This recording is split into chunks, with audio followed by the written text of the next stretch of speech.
Time to take a look at episode 3.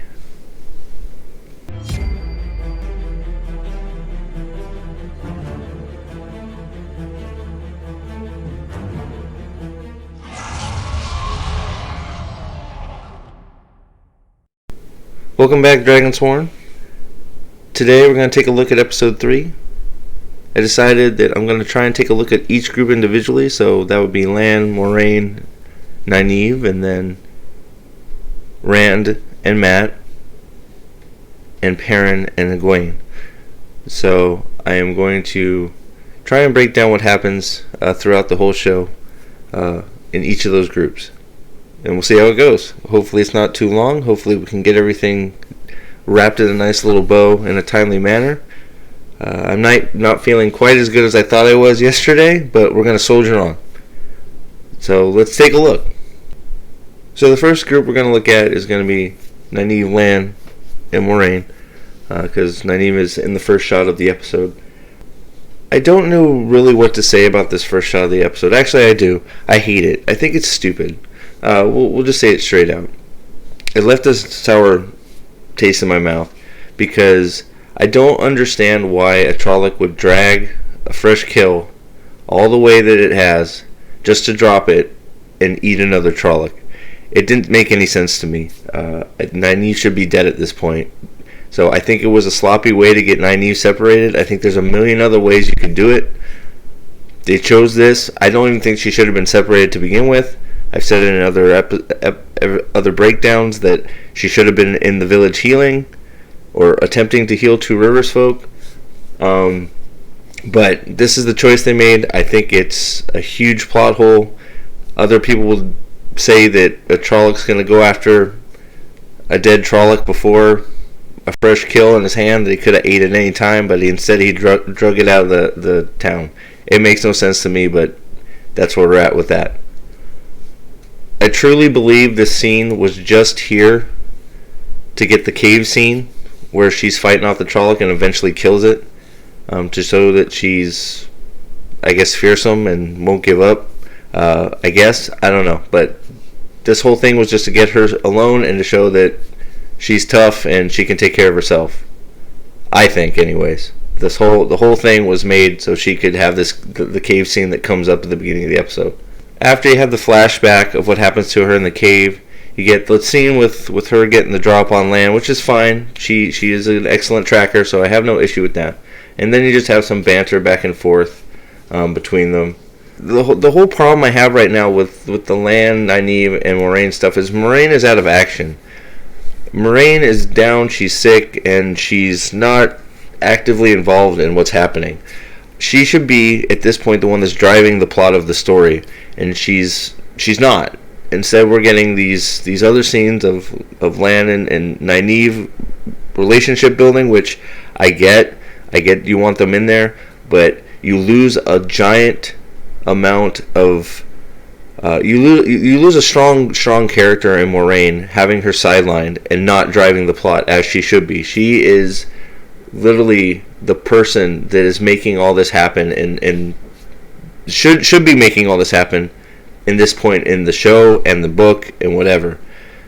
She's the cause of everything that happened to a point. I mean, they'd be dead if it wasn't for her in Edmund's Field, but she got them out of there and sent them on their journey, and she is now sidelined because you chose to have her injured.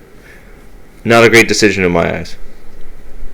When we come back to Moiraine, Lan, and Nynaeve, Moiraine is getting worse. Nynaeve is tied up.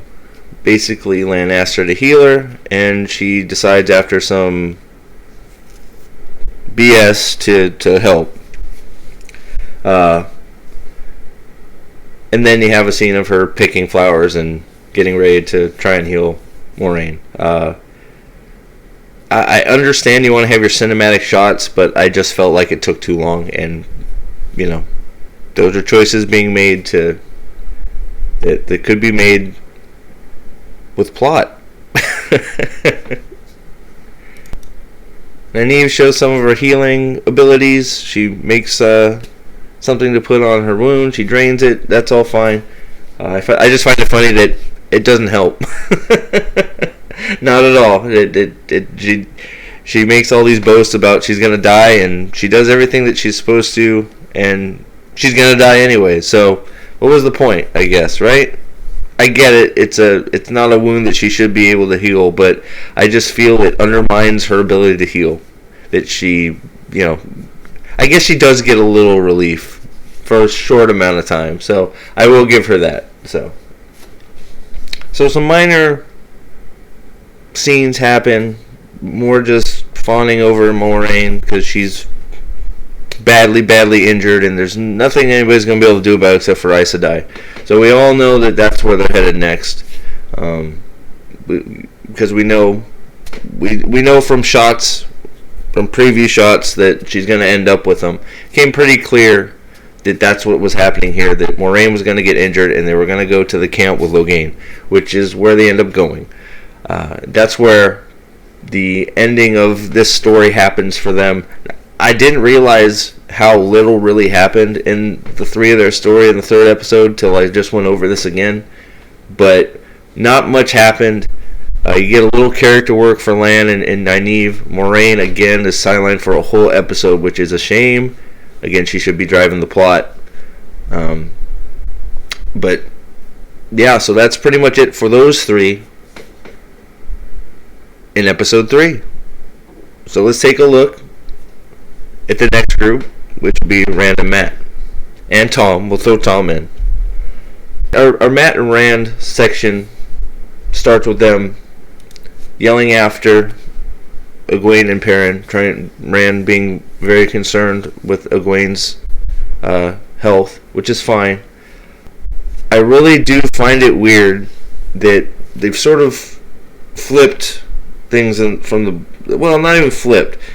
Mat was somebody that was highly eager to go exploring and being out of the two rivers. He was not eager to go back, as far as I remember.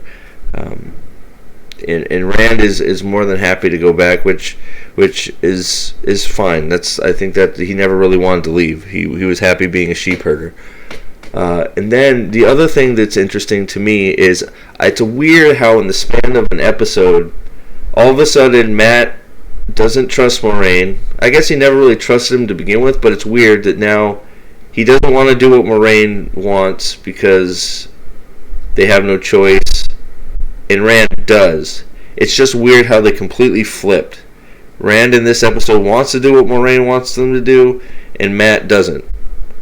And I understand Rand's motivations are because of Egwene. I think it's just weird. To me, just to flip them so quickly, they're flipped. Mat doesn't want to go now. Rand doesn't want to go now. Complete switch. You can see that Mat is having some effects of the dagger in their travel to the mining town, which is good. It's just in happenstance conversation as they walk. Nothing wrong with that. Just takes a little too long, in my opinion. But I do like the banter between the two of them. It shows that they're actually friends, so that's a good thing. I think Mat and Rand have a better connection in this episode, so I think that is a good thing. Then Mat and Rand arrive at the mining town. They see the Aeol that's caged and shot with 1,000,000 arrows, just giving you an idea how tough an Aeol is to kill. I think that was cool to see that, and to give the Aiel their due. Show that they are not easy prey. And then, they lost me a little bit because Mat immediately looks at the body and sees that there's something on it that he can steal from it. It drives me crazy that's like, I feel like that's been his sole motivation so far, is just to steal things. And I get it. It's, in his mind it's for his sisters, or to get back to his sisters, but I don't like how they're framing Mat. Then you get some long shots of the town. That's all fine. You gotta get gotta get your surroundings. It looked good. The town looked fine. I thought it looked actually pretty cool. So they end up in the inn, I guess. Inn, bar, whatever you want to call it. And Thom shows up. And I really can't put into words how disappointed I was with the first introduction of Thom. Not only was the song lacking any flair, he was lacking any flair. He obviously didn't have his patchwork cloak on. They have some patches on the inside of his cloak, coat. It's not even a cloak. So he doesn't have a cloak. He doesn't have patches everywhere to make him distinctly a Gleeman. His singing is gruff and not great, in my opinion. And instead of... I guess he's telling a story with his song, but, like, Gleemen are supposed to... be the best storytellers in the world, and I guess he tells a good story, but it's just not how I felt like the first introduction of Thom should be. He should have been, I guess he should have been boisterous and lively and getting the room captivated by the show of his skill with playing his instrument and singing and telling the tale. It's just, I feel like it's a complete misintroduction to Thom. He just seems like a gruff, bad singer. And honestly, later scenes, I actually like the conversations that he has with Matt and stuff later. But as for the performance part of Thom, I don't see why Gleeman are so sought after at this point, because he doesn't really do much. He strums a few chords on a guitar and tells a story. It's very underwhelming for me. So we get some character interaction here. Matt gets his money stole. Thom steals it back, so you can see that he's quick of hand and tricky and crafty. And there's more to him. They have their interaction and then they move on. It's a little weird, but Thom comes off as... the first scenes comes off as a little bit of an asshole. I'll just say it. I didn't want to really come out and say it, but I feel like they've completely... and I don't know if it's just to give that first look at him to make... maybe it's a misdirect, but first impressions of Thom are not great. That I feel like they've completely missed what the character's supposed to be. I shouldn't really talk about episode 4 much, but I think there's some good character work with him in there. But as for the performing aspect of Thom being a Gleeman, I don't get it, and I don't think they get it because they completely missed. The boys go to work to earn their shelter for the night, which is fine, it's good. Rand, of course, does most of the work, which is fine by me. Matt looks for other avenues, which includes trying to seduce the innkeeper, which is all fine. I have no problem with any of that. I think that's all good. And I think this part of the episode is actually pretty intriguing here. I think the actress that played Dana, the innkeeper in this case, I'm pretty sure, I think that was the name of one of Thom's apprentices in the book.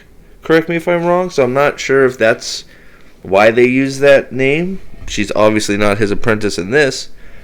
But I think that little bit was fine. I was good, showing that Rand is wants to get the job done, and Matt is going to try and get the job done in his own way. And that was all good. And I should restate that Matt's going to get it done in his own way with the least amount of work possible. So that was good. We get some back and forth. It's more stuff about, Matt's doubts of everybody being alive, which is fine. But then it's, you're doing this for Egwene and she wouldn't do it for you. I found the scene just too long. I just move on. It was okay. So Matt goes in and has a talk with Dana, I forget. Shows a little bit of his personality to the people ordering drinks, to the patrons. Delivers, I guess, one tray of drinks and won over the barkeeper. Later in the episode, I think we understand why it was so easy, but I thought this was fine. A lot of the Matt and Rand stuff in the episode was not bad. I think some of it dragged on a little bit too long, but I think it was the best part of the episode. Thom is the heavily concerning part of their parts of the episode. So then it's time for Rand and Dana to have a discussion. She tells him that she let Matt go an hour ago, which shows that Rand's dedication to getting a job done, which is good. That's Rand. I'm fine with that. For the most part, I'm happy with how Rand is treated so far. I think he's a little bit too in love with Egwene, but I mean, at the start of the book, that's pretty much how it was. So I've been pretty okay with Rand's treatment so far. Because of the work they've done, she offers them a room. Of course, we have to get the Rand and Matt are gay thing in there, or try, whatever. I could have done without it. It's just,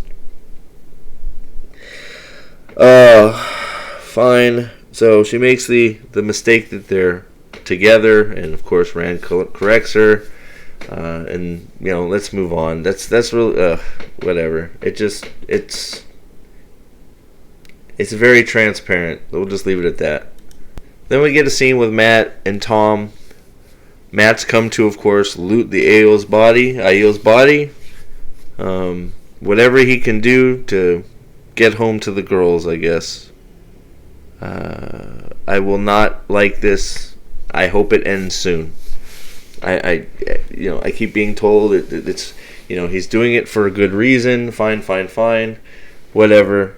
I still don't like how he's framed as he'll steal anything, because it obviously isn't working.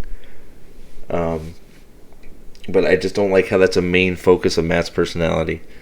And then Thom and Matt bond a little bit. We get a little bit of dialogue between them about the Aiel, and Thom thinks he's there to bury the Aiel, so it gives you an idea of the morals of Thom, which is good. Like I said, I think Thom, for the most part, when he's not supposed to be entertaining as a Gleeman, he's okay. I like the dialogue between them, but he's got his knives out. That's all fine, and he's okay, I guess. Part of him, it's like half of him's all right, half of him's not. Is that the best way to put it?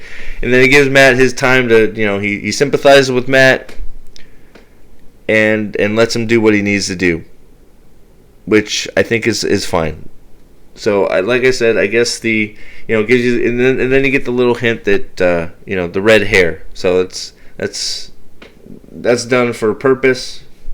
We all know what it is if we've read the books. Scene finishes with, Matt taking what he needs, apologizing for taking what he needs, and them burying the Aiel, which I think that was I like the dialogue between them.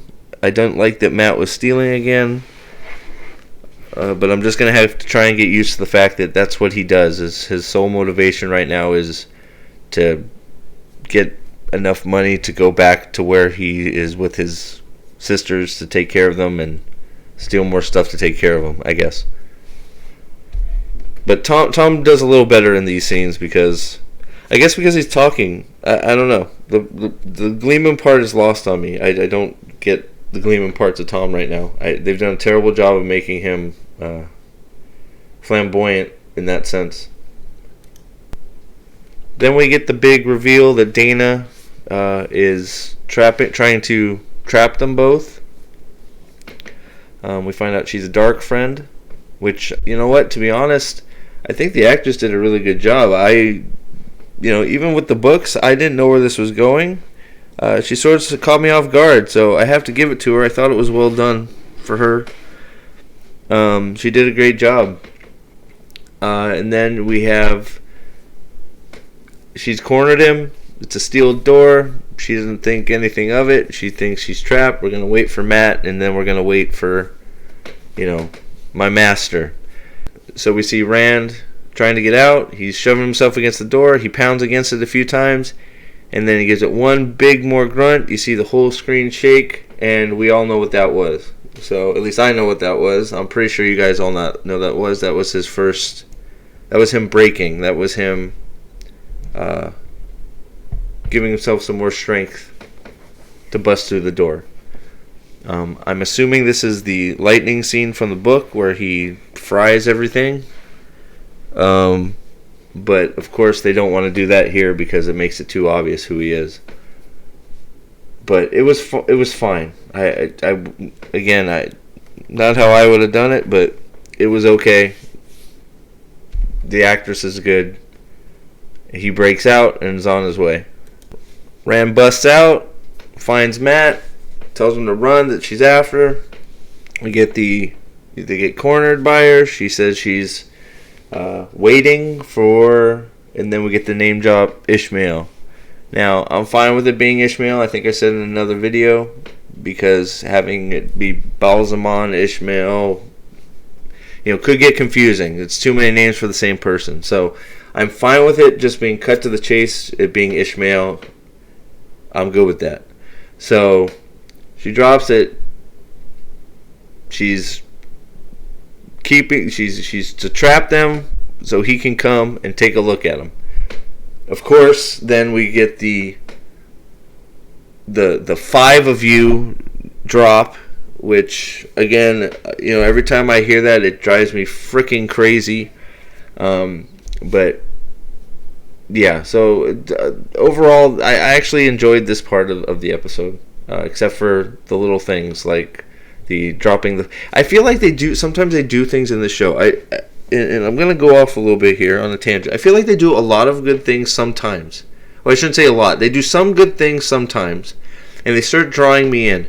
And I start going, okay, I want to buy in here. Okay, I'm really trying to buy in here. You're doing some good things. You're getting some good dialogue. And then wham, you hit me with something like, 5 dragons. And then I'm completely deflated. For 5 possible dragons, I'm completely deflated again. It drives me nuts. So she's got them cornered. Giving all the exposition dump of everything, which was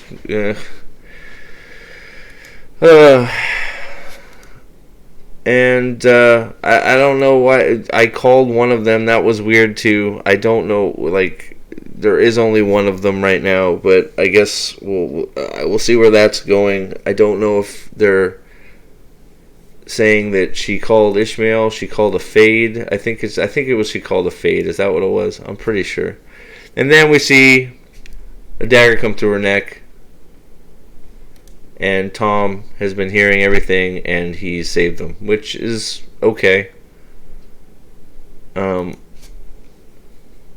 I'm not sure why Thom hasn't been with them long enough to have this attachment to them. They met on the street for 5 seconds. I don't know why Thom is all of a sudden up in their shit.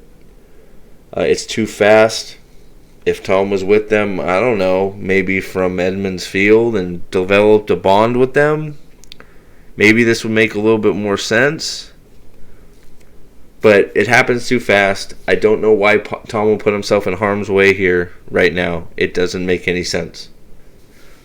But here we are. And I'm pretty sure that's where the last bit of Rand, Matt, and Thom is. So that's it for Matt, Rand, and Thom. So let's take a look now at Perrin and Egwene. So this is going to be pretty fast. I'm not going to spend a lot of time on it because not really much happened, to be quite frank. They spend the whole episode running from the wolves. The whole episode.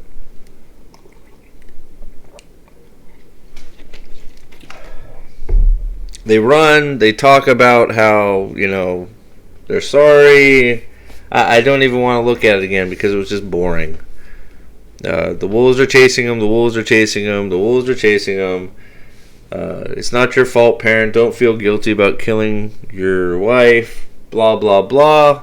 I think the only scene that I enjoyed with Perrin and Egwene was the dream. Perrin has a dream. He's in his blacksmith house, I guess. And he's sort of living what happened in Edmund's Field over again. It's pretty much... I think it's the only scene that I really enjoyed through the whole episode of Perrin and Egwene. The rest was just boring. I think I said that before, but I'll say it again. Nothing really happened. At the end of the episode, we get a little bit of something, but it's really just a big nothing burger. So in Perrin's dream sequence, you get some shots of Ishmael screwing with him. I would assume that's what he's doing, which is the Betrayer of Hope's M.O. The Betrayer of Hope is here.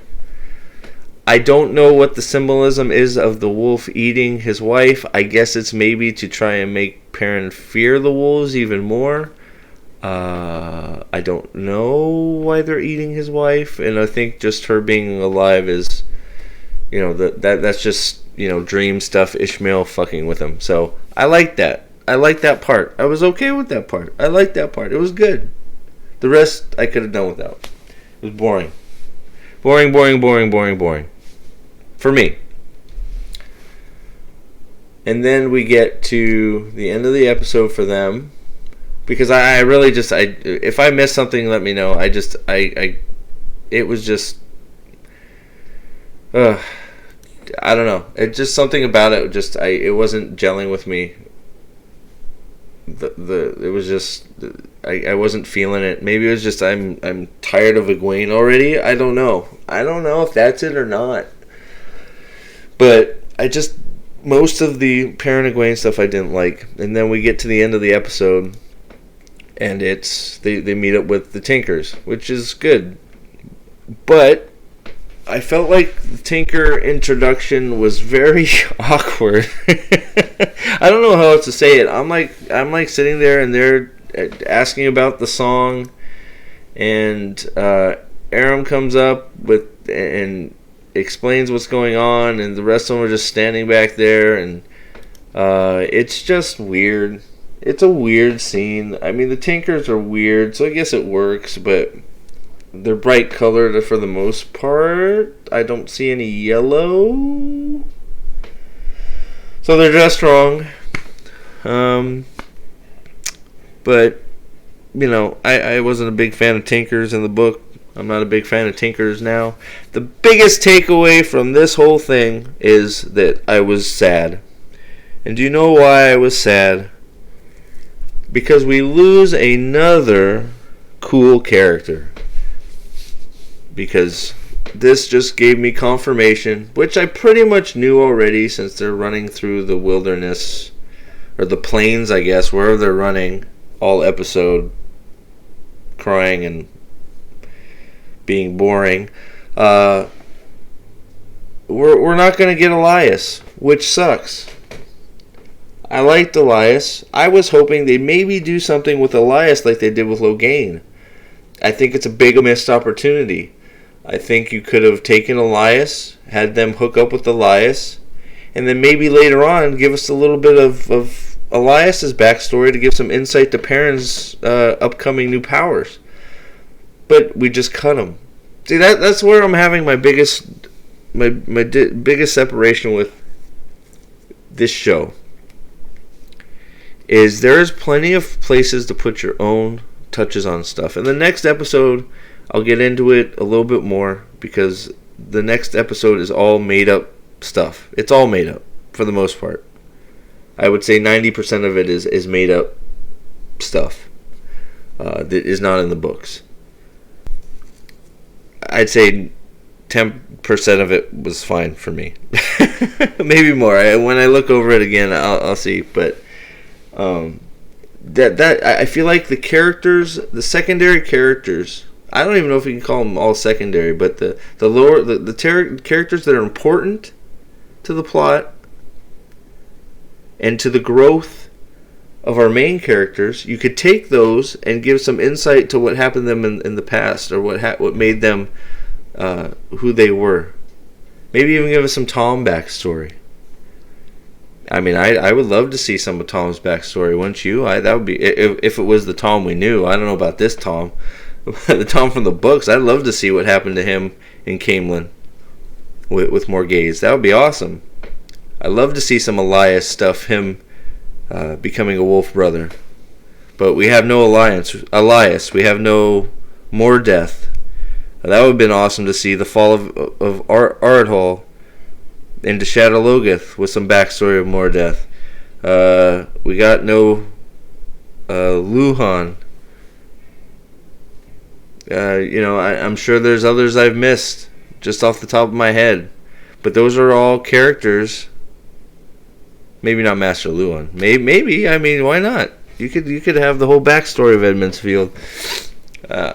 But I think that's where they should have been interjecting their own new stories, not changing the actual story to the amount that they've had. They've had. Because I'm done hearing all this stuff about it be 20 seasons. I disagree. There's more than enough room to just, drop a few things from the actual book and keep the same actual story beats and not cut out all these important scenes. I'm done hearing the whole 20 season crutch. I think it's complete BS. I think it's people taking copium because they want it to be good. Well, they like it, so I guess they like it. So I shouldn't say that. If they like it, good for them.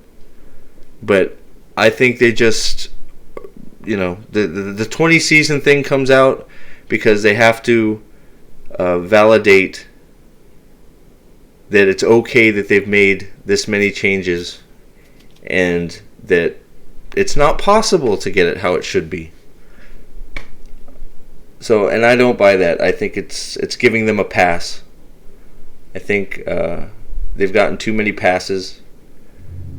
I think that they should have treated the source material a little bit more closely to what it is. They've gone completely off in a different direction at this point. And I know people are going to say they keep hitting the story beats, but yeah, so what? If the story beats are done haphazardly and you don't get any real information out of them and you have no attachment to it, then so what? We hit Shadowlogoth, great. What happened in there that was of value except for nothing? We lost the character that gives us all the depth in there. More death, he's gone. So, but we hit Shadowlogoth, great. I think you get what I'm saying. So, to wrap it up, this episode was pretty much, I don't know, filler for the most part, I guess. I don't know. I shouldn't say filler. Matt and Rand had some good stuff. Thom is introduced. Faux Thom, I guess we can call him. Tommy Boy. Depressing Thom. I don't know. He, Faux Thom is here.